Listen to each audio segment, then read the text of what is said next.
लौ परमेश्वर तिमी छैन भने त अक्सिजन लेभल घटेर भएर मर्ला जस्तो पनि भइसकेको छ। हे कुलदेवता तिमी सबैको संसारको अहिले कुलदेवता भएको छौ। तिमी छैन भने सबै घाटै भएर मर्ने अवस्थामा छ। लौ परमेश्वर तिमीले सबैको रक्षा गरिदिनु पर्यो।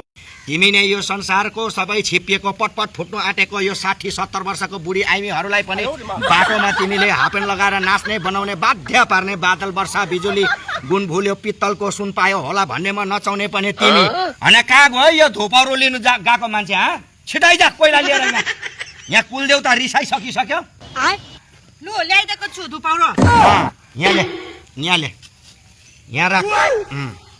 त्यहाँ म जे चढा भन्छु त्यही चढाउनु ल।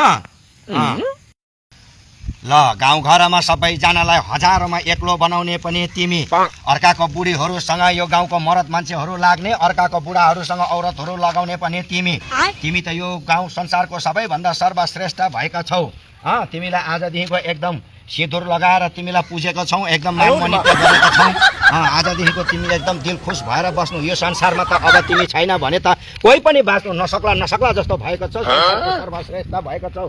तिमीलाई एकदम अगरबत्ती गरिकन फुल धूप बाती सुनको आसना सुनकै बासना गरिकन तिमीलाई सबै कुरोले एकदम पुजेर ल्याएको छु। हे कुलदेवता, हे मोबाइल देवता, पानी चढाइदे।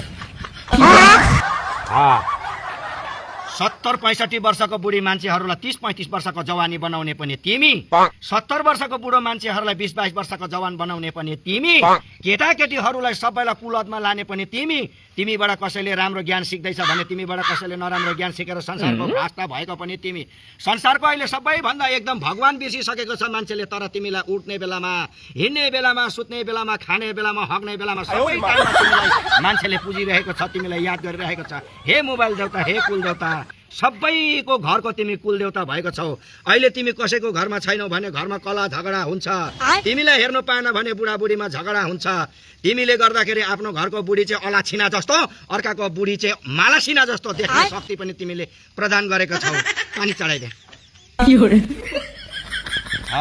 हे कुलदेवता तिमी आजदेखिको हे सामसुङ भए पनि, आइफोन भए पनि, OnePlus भए पनि, जे भए पनि, एन्ड्रोइड भए पनि, जे भए पनि तिमी चाहिँ अहिले सर्वश्रेष्ठ भएका छौ संसारको।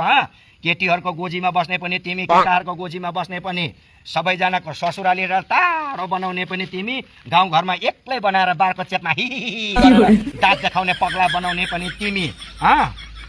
सबै ज्ञान गुणामा तिमी पहिला छौ। तिमी बेगर त अब यो संसारको मान्छेहरू जिउन सक्दैन। बरु किडनी छैन भने बाँच्छ होला, तिमी छैन भने बाँच्नु सक्दैन।